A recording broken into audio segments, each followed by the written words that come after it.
Hello! Nandito na naman tayo for today's video. Nandito tayo sa Valera Campsite Hingog.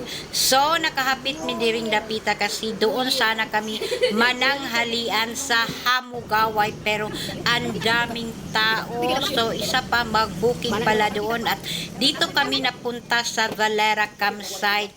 Pero maganda naman ang kanilang place. So, tahimik. Kung gusto nyo nang magmuni-muni. So, perfect spot ito para sa mga gusto ng fresh air and peaceful vibes.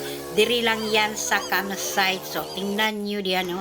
Ang lamig ng hangin. So, while waiting sa among order, kay nag-lunch me, mga 2 p.m. na siguro ni, at pagkatapos yan ang aming order na Bisayang manok. Ang sarap ng Bisayang manok, lalo na yung sabaw at yung chicken. At pagkatapos yan, ang lumi din.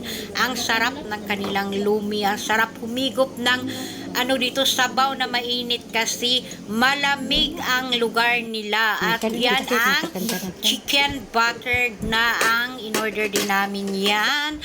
At pagkatapos namin kumain, so dito tayo, may nakita kaming grotto dito.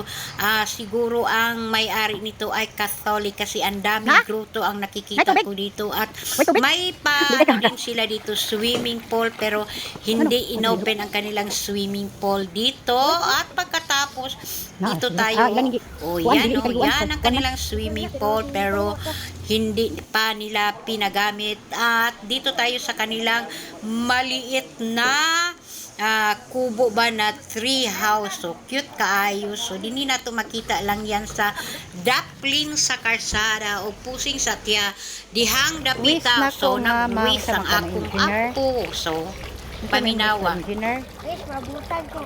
Wow! Di day kabutan ron.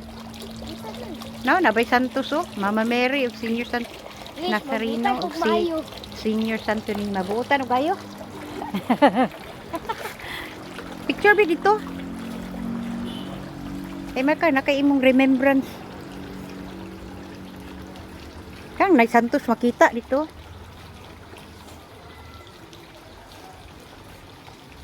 One, two, three.